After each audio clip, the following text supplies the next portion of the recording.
Hello, Waya family, and welcome again from Kampala. My name is Antonia, and I welcome you dearly to the Waya Collective livestream. So, as you might have noticed, a couple of things have changed, mainly that we're also now live on Twitter. So, definitely more people will be able to just hop in, see what we have to talk about. And we're definitely really excited. What do you think about this little change? Do you rather like to join on Twitter or on YouTube? Now it is your choice. And secondly, we also have a guest with us. So I thought just listening to me is probably not the most interesting thing over such a long time.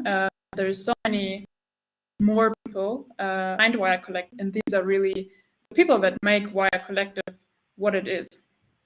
And for me, I just thought this is the one way to show it, to of course have more people on. And I want to welcome now our first guest, who is Matthias Gilbert. He is a co-founder and CPO at Waya Collective, and he just joined us a couple of months ago, but we really feel like, he's been there from the very start. He's really part of the core team. So I'm very happy to welcome Matthias. Hey, Matthias. How are you doing? I'm feeling great. Happy to be here, being able to share my excitement for Waya, discuss about building a better world, and spread the love. Awesome. I'm really excited to have you on here. So how are you doing today, Matthias? I'm feeling great. And you, Antonia? Also good. Really excited to have a really dynamic live stream today with you. Happy to have you here. And I thought, let's just kind of start from the beginning. I already said that you haven't been on for so long, but we already feel like you've been there from the start, really. I think that people are really interested probably in your backstory. So can you explain a bit what is your backstory? How did you come to Waya Collective? By the luckiest of circumstances, I would say. We happened to meet in Kenya, where I was visiting family, and where you were prospecting factories and partnerships. And a dear friend of mine, John O'Connor, that you might know as a African director of operations for IO, that had done a magnificent job on the Cardano Africa project. He was also in Nairobi at the time, and he was well aware that you guys of what you were building, and he knew that you were looking for like to grow the team. So he introduced us, and we had a great time starting from there. As I recall the moment, all we talked about that day was about how we are going to make it happen. I got back home and told my wife, I feel they want me to help. I don't care what they're going to offer. They're great. I'll take it. And at first I thought it was, it would be some kind of consulting work, but you offered me to join the core team. So it was quite off from what I was expecting initially, but true to my word, I took it. Yeah, absolutely. It was really awesome because we met you, and like you're so competent. You have so much knowledge in exactly these spaces that we didn't have knowledge, but we knew that we needed it. And I think the connection was already there, and like we were like, okay, we kind of need him. And it was really awesome. Like, still, I'm still excited to have you and all of the value that you brought to us. Thanks. So just I think shared excitement. Yeah. So it's really a match, I think. And maybe as it's not so far away, can you maybe explain a bit like what was it actually that attracted you to Waya Collective? I guess it's the combination of two things, right? On one side, you have a great the great project, the bold and ambitious vision. On the other side, you have the team to carry it. And I was very excited in the prospect of being part of trying to fulfill the potential of blockchain and cryptos with RealFi. Because if I'm being very honest, over the years, I and certainly a lot of people got tired of hearing about the potential, right? Having a team coming to me with a real plan to make that potential a reality and solve real problems was very seducing. Of course, we're not the only one. That's not what I'm saying. So many teams all over the world are working in the same direction as we do. I can think of World Mobile and Power, for instance. But I really fell in love with Waya, and I think RealFi in general is an amazing solution. Finally, bridging that gap between access to crypto liquidity and funding real world asset is just a game changer. So to just conclude this point, I don't want to expand on this kind of topic forever, but I would say that I had predispositions to be attracted to this project because of my background in both textile and textile industry and tech. Yeah. Yeah, I mean, it's really amazing, like how much I think RealFi can still do and how small the space is. Like when I first really heard about RealFi, I was like, okay, this is an amazing thing. And then now actually being in the space, knowing that we as Waya Collective are really only like one of the very few, there's more, but more few bigger ones in the space. I think it's great. I think that we, but also Empower and World Mobile are really pioneers in this space, and I just can't. I can only I can only be excited for what's really going to come. And for me, I think that's what we really share. It's about also the factories, and I really love this part of actually creating value and having these factories that we're going to build.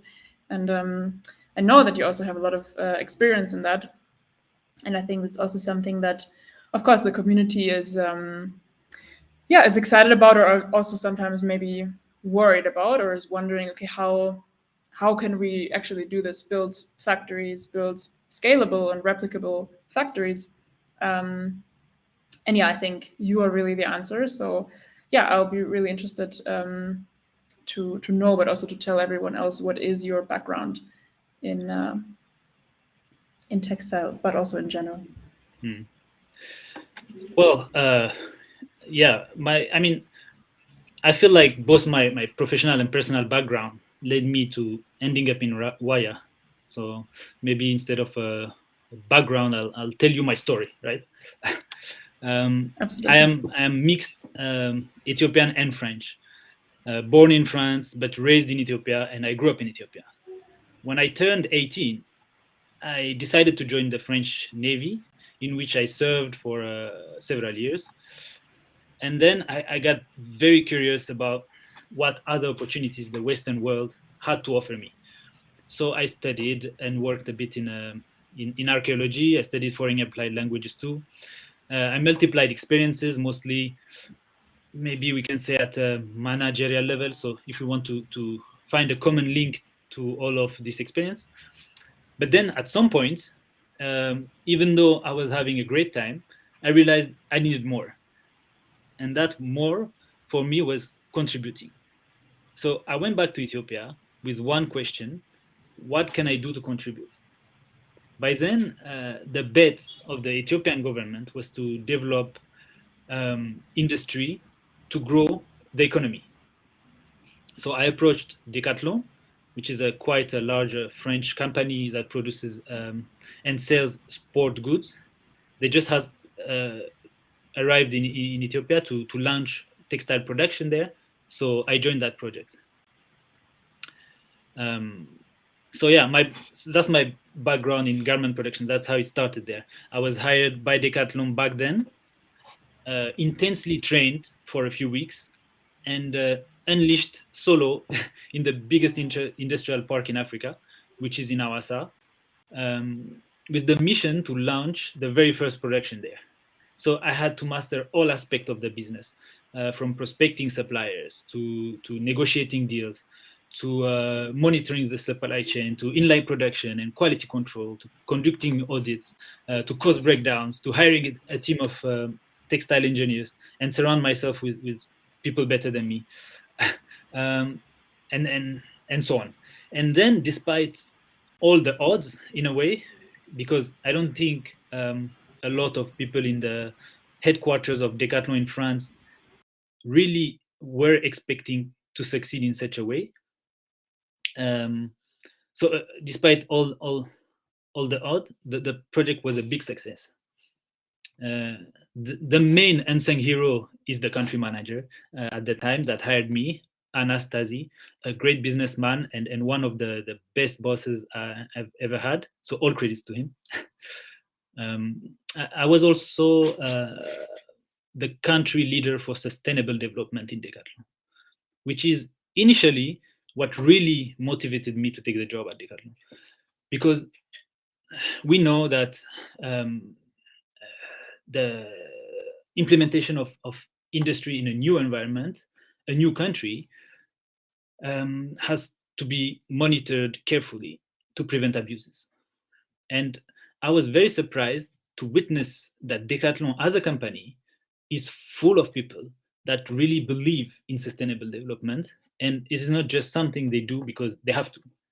So I had full green lights to put pressure on suppliers to comply to international standards of workers' protection and environment protection. And it felt so great because this is really impacting lives at a direct level. We were coming with big orders, so we were a big customer, and it was possible to force the implementation of I don't know, water treatment facilities or women's rights committees to tackle potential abuses, or even negotiate minimum wage standard throughout the entirety of the industrial parks in the country, impacting tens of thousands of workers. So I was building fair standards for all the future businesses to follow, and that felt huge. I learned from that experience that being green, being sustainable, is cost efficient. So as a business strategy, it is smart. You don't need to want to save the planet. You don't even need to. If you want to lose less money, then be sustainable. And also, happy workers make a good product. Yeah, we've heard the phrase from you, and I think I really love the phrase. Wow, I mean, you really gave us a rundown of all of your, Yeah, sorry, I got passionate about it. Absolutely. It's something to be very passionate about. I mean, in all of the things, like what interests me, I mean, now that you really kind of told us the whole story, what were kind of the most challenging things, also for you, maybe at the beginning, just starting out, but also what did you see as like the main challenges actually making it happen in Ethiopia, and how did you solve it? There were two main challenges. The first one was that I was not very experienced in that domain, so I had to adapt very fast. But this is personal. It's not about the industry. It's not about Ethiopia. So, and it went great, by the way. I just adapted, and it worked out fine. So I think they took a gamble, Decathlon, in hiring me.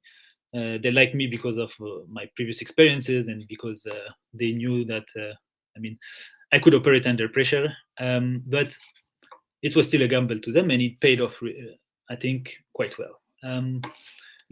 The problem that I faced in general, and that was the problem of the whole industry, and why actually the strategy was failing to like bet on industry to develop the economy in Ethiopia, was because there was nobody that was willing to bridge the cultural gap between suppliers that come from other places, other continents, like from Asia, and that implement the factories in Ethiopia, and the Ethiopian workers that are different than the workers there, right?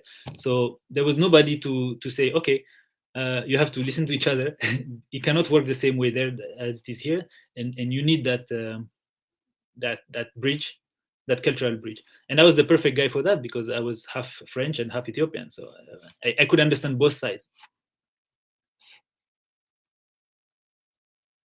Yeah. Yeah, I can really imagine that. It's like this cultural thing, and also, I mean, we often talk about the governance, and really working with the people, because in the end, it is about the people, especially in a very labor-intensive industry. It's really about, yeah, like how do you lead them? What purpose do you give them? Because in the end, as yeah, I know also from you, is like factory workers. They're not just machines. In the end, they're people who are supposed to behave like machines. So, But in a way, but they still need a.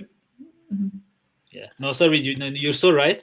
That's why I jump in. Sorry, but you're so right. This is exactly what I figured out when I analyzed what was happening in the factories. That workers were not like they didn't need a new job. You know, they didn't need a new job. They didn't need anybody to come and say, "Oh, here is a job for you." What they needed is a purpose, and that's why it didn't work. And that's why once I implemented that idea into the supplier's mind, it started to work because I was telling them people need to know, like especially the women in the lines, they need to know why they're doing what they're doing, why it helps the factory, and why helping the factory helps the country. And once they know that, once they understand that chain of events, once they understand that they really have a purpose and that they are important in this mechanism, they're not just they're actually the most important part of it, then it just starts to work. It just starts to work. You just have to consider people like a human being that needs a purpose. Yeah.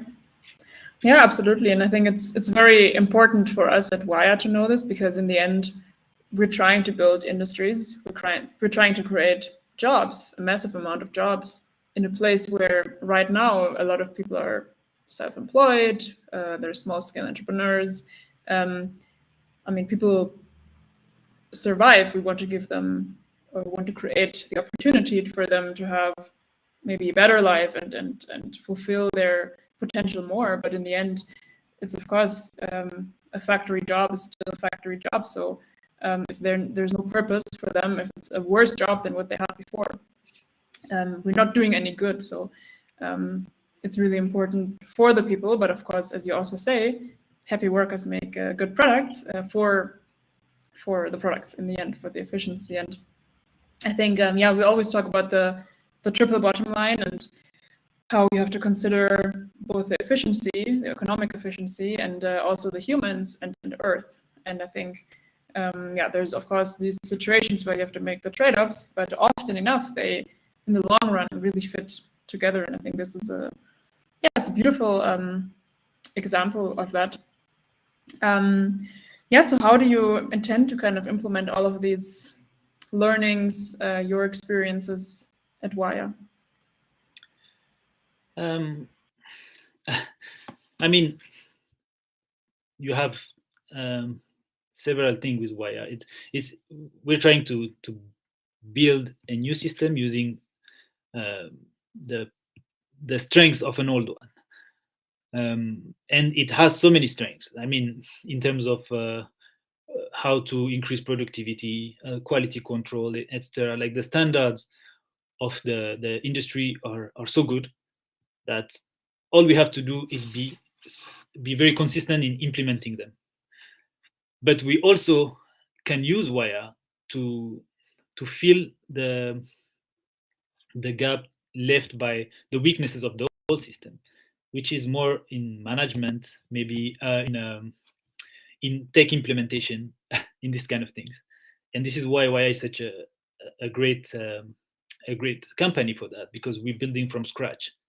So we're going to combine the old system, the experience that I have and that I'm going to bring from the old system, to the openness of the project. Yeah, I mean, I think it's a lot about the technology. It's a lot about also how we incorporate blockchain, how it is locally owned, but the governance as well, giving people a purpose.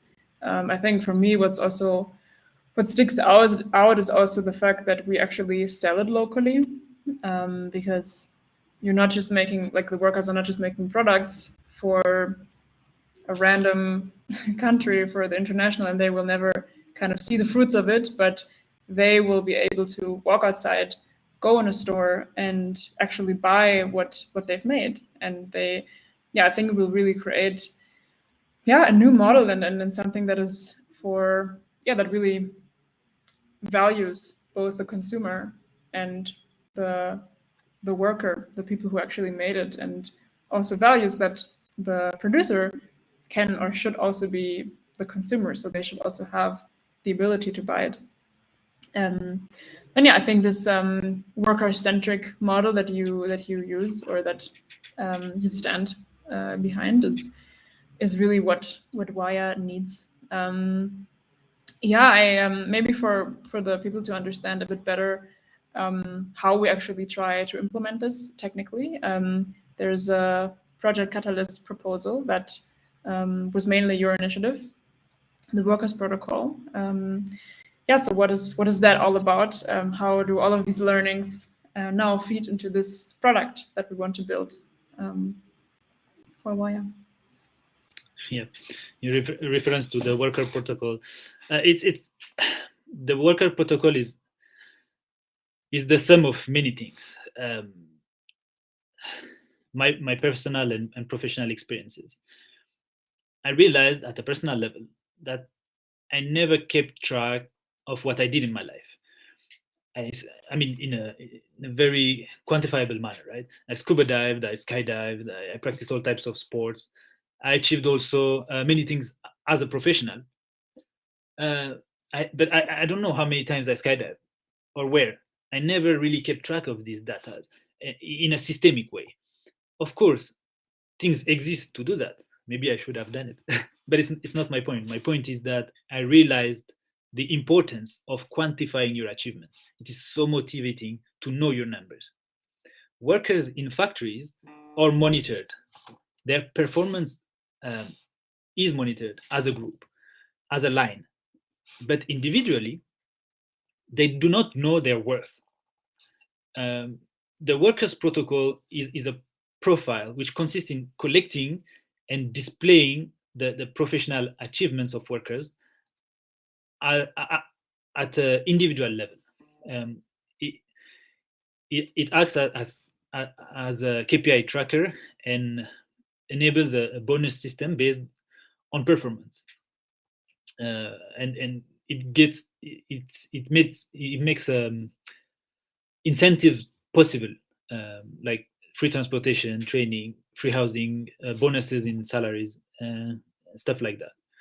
And it will be directly linked to the progression registered on the worker's profile and triggered automatically via smart contract. With the worker protocol, what we want to do is to empower workers and give them the sovereignty over the ownership of their own data.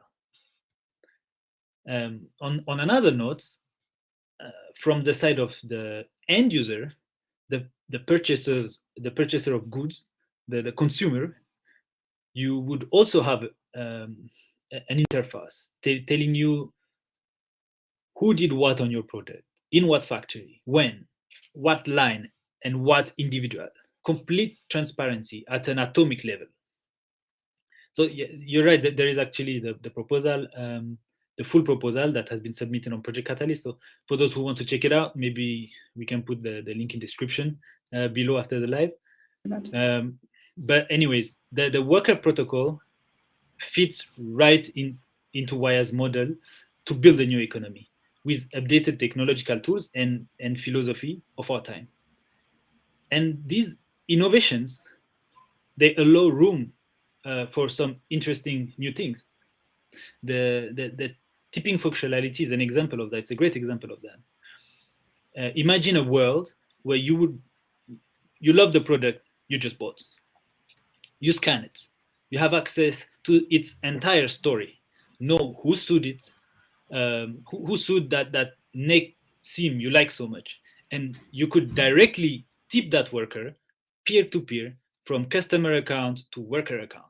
You send ADA or Waya tokens, the magic of crypto in all its glory. Mm-hmm. Yeah, I think it has a lot of possibilities, and what I personally like about it is that you have not just you have the on-chain layer, not just in one factory, that a factory is on-chain or a store is on-chain, but you actually have the workers on-chain. So it's really like this idea of they matter, like they matter so much that it needs to be like they need to be a essential part of the governance, and also it needs to be made. We need a way to make sure that every worker is paid right. And if you have a model which really values the worker and knows kind of have all of the workers been paid the right amount, or even have that automatically, that is really it gives a lot of power. It can give a lot of power to the workers, I think. And Warwick X said in the chat that it sounds like a gamification system, which can be a great thing. Getting them to be more efficient, to achieve more, to have a purpose in a way. Of course, I think what a lot of people are probably also thinking is, is it, what are the bad sides of it? I think everyone can imagine that this can also have disadvantages of, having each person kind of responsible, and you can fire them if they make a small mistake, things like that. Is there something that you have kind of planned so that we can kind of lower these disadvantages? I mean, these disadvantages, they already exist. So I don't think it's specific to the workers protocol. What is the dangerous of the worker protocol is to put unprepared workers on online, or on chain is fine, but online is can be tricky.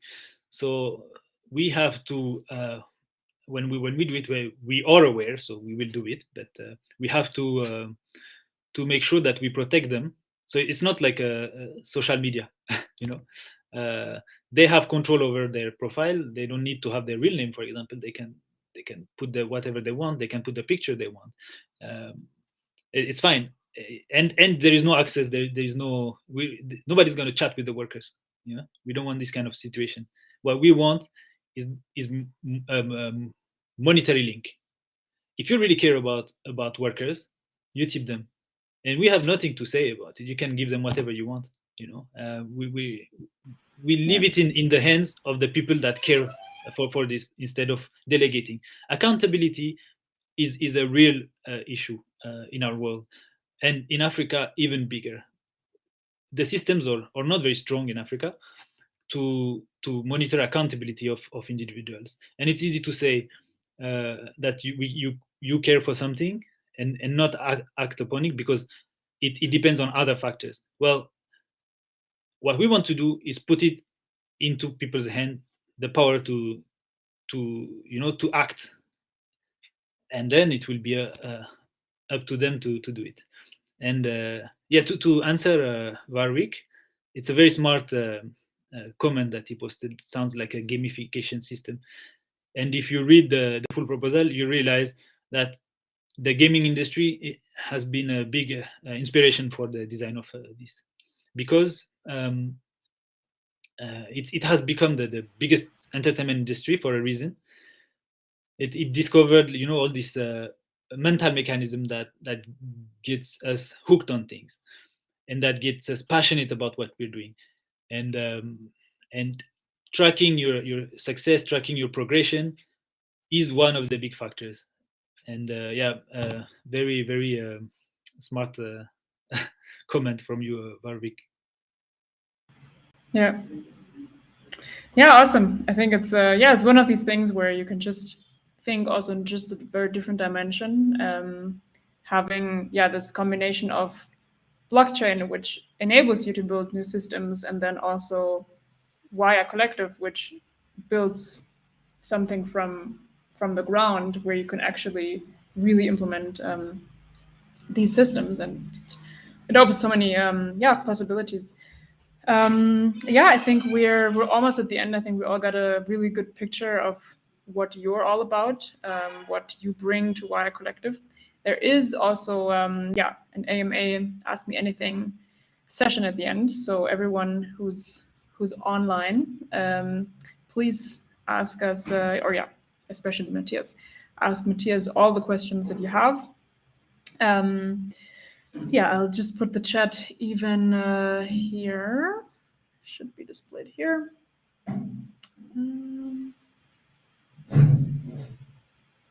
Okay. Still figuring out all of this. Okay, so for example, Warwick also said, I think it may improve worker motivation to know where they stand and how their work is affecting the project.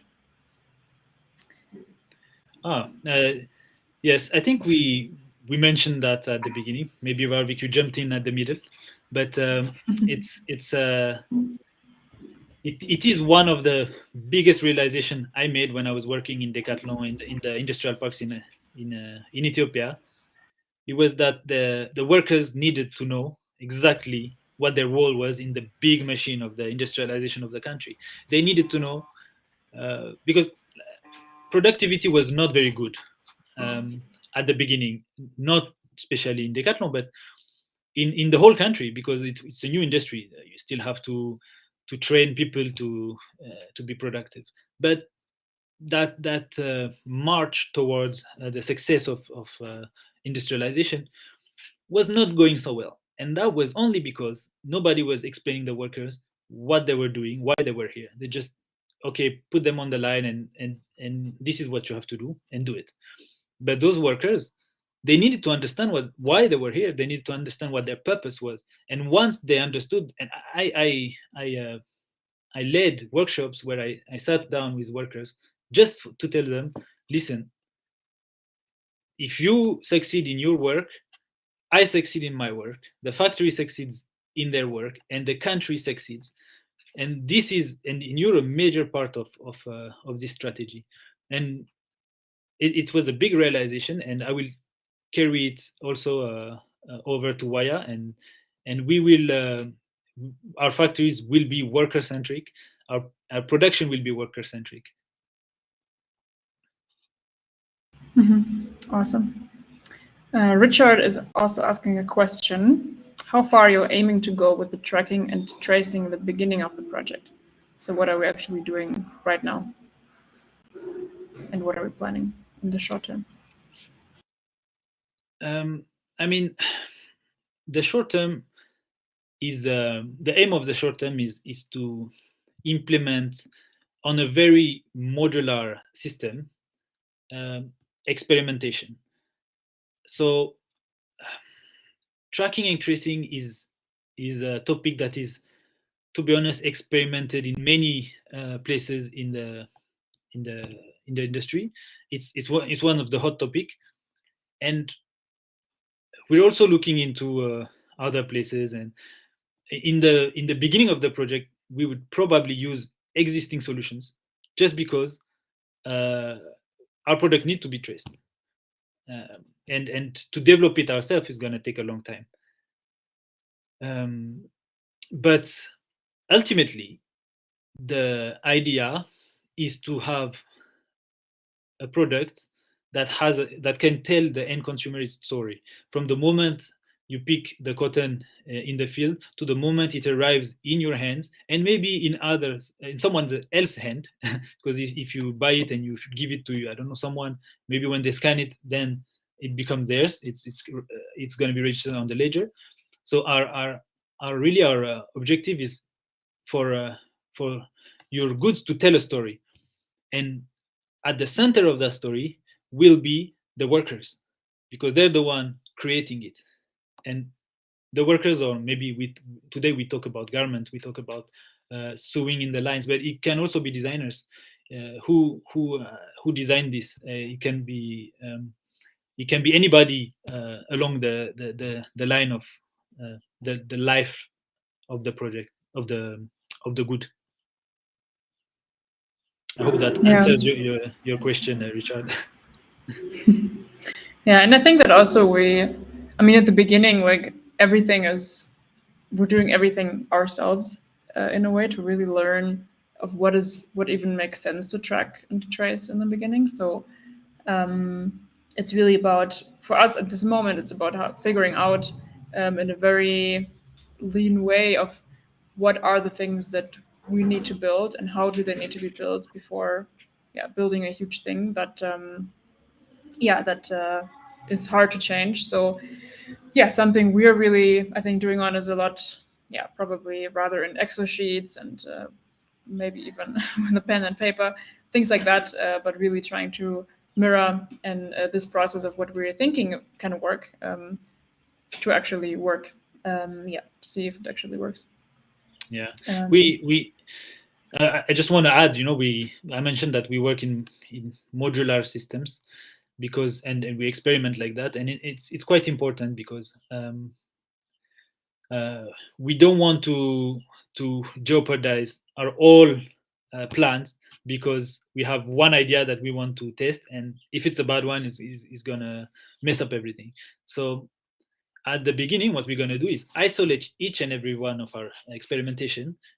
For example, on one line, and then on this line, this is the software we just built, the digital solution we just built. Let's test it with one line, and so that it does not impact our production, because in the end we have a strong business model, we have a strong business in mind, and it's going to make money.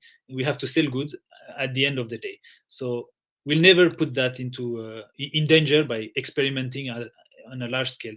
But the beauty of the way this team is imagining everything is that we compartmentalize everything and we test, and then we draw conclusion and we reiterate if we need to, and if not, we can implement it in the bigger scale of the business. Yeah, absolutely. We have more concern rather than a question of Warwick. I've watched how numbers affect workers online, and when your really good workers set the bar high, it makes it seem as if the other workers are bad workers. It's a cold system. What do you say about that, Matthias? How are your experiences? I mean, I would tend to agree. It can be competitive at times, but this is really a management issue. This is really it's really a human issue. I mean, I never had the problem on my lines, and I had lines that were doing 4 times the productivity of another, and yet I had no problem with that because some people are more experienced than others. So this is really a management issue. It's not a system issue. Like, we know that some people are less productive than others, but that is only because they're less experienced or less motivated. But that's on you. That's your role to motivate them, and it's also your role as a business owner, as a manager, to train them and motivate them. So whenever a line is failing, you should question yourself. It's not a cold system. It's cold people in the system. Yeah. I mean, I think it makes sense because in the end, of course, it's kind of a cold system. It's based on numbers, but it's still like the manager still decides and the governance still decides of how do workers kind of what do they make of it? Is there more of a culture of whoever is not good enough will just fail and be thrown out or something like that, or the people who are maybe good can either rise up, and the ones who are not yet as good, they can get better. And even saying, okay, not everyone is maybe great, but finding kind of a balance and still valuing everyone in what they are going through is another part, of course, behind the numbers that would probably rather be implemented in the governance and everything that is around it. But of course, these are things we have to try out. There is another question of Hannah. Were the challenges related to implementation of industrial systems in a country like Ethiopia related to government or policy? And what lessons does it bring to Waya and your project in Uganda? Well, I think the situation in Uganda and Ethiopia are very different. I think Ethiopia was on very defined rails where they really had a strategy to develop the country around the industry. And I think building Waya in Ethiopia right now would be harder because of all the already existing standard that they have and the expectation that they have for the industry. Because in the end, the Ethiopian strategy is to export, which is not really what we want to do. So I don't think it's two comparable projects. I think in Uganda we're solving a big problem that is a general problem of the textile industry and a lot of industries is localizing the industries. It's like causing so much damage and it's so costly to like ask for containers to go from one part of the world to the other, etc. And now what we want to do is to produce locally and sell locally. So the set of challenges are going to be completely different. What I see as similar would be training the workers, because I think in Ethiopia they did not have a lot of experience in terms of years into the industry, and I think in Uganda it's similar too. So this is the main challenge. Is like the main challenge is going to be implementing standards for quality, and that's indeed a similar challenge with Ethiopia. But we're well prepared for this challenge. Yeah, I would agree. I think that I also think that Uganda is a very, there's a lot of things you can try out, and it's rather free. Of course, for me, because I influenced this the decision that we are going to start building it in Uganda very much, and I'm always questioning myself: is it the right decision? Is it the right country? And of course, there's always these things of what is the best country, what is the really best country, and also what is the resources you already have. And I think there, of course, Uganda is very strong. But I think, I also ask myself, is Ethiopia the right one, or would it be better because it already has all of these textile industries? But I think that, as you said, it's a very different agenda they're kind of working on, and a different kind of purpose. And I do believe that Uganda it's a good country to start out with and to really try out different things. Yeah. But of course, one thing for us to really figure out is, because we want to create a model that is replicable in many countries, especially on the African continent. And we do believe that there are a lot of similarities in terms of the economy. But of course, the culture is always different. And I think that's really one challenge we really have to deal with, figuring out what are the things you can really replicate and what are the things that you can't, and where do you have to be kind of adjustable. All right, I don't see any more questions, so I think we can come to an end. It was really awesome to have you here, Matthias. It was really great to have you as the first guest. There will definitely be more coming. Thank you very much to all of the viewers, to everyone, especially asking questions. If you have any more that you didn't have now, or that you weren't able to ask now, or you turned in later, just reach out to us, especially in Discord, Telegram, also Twitter. We always have an open ears for you, and Matthias, of course, also does. So I would say thanks a lot, guys. Are there any last words that you want to give to the audience, Matthias? Not really. It was my pleasure and my honor to be here today. Very happy to be here. We're here to change the world, no less. That's all I have to say. Absolutely, no less.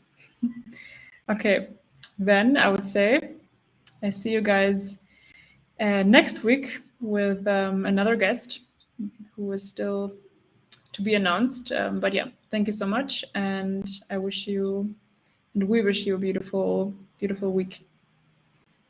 Bye. All right. Bye, everyone.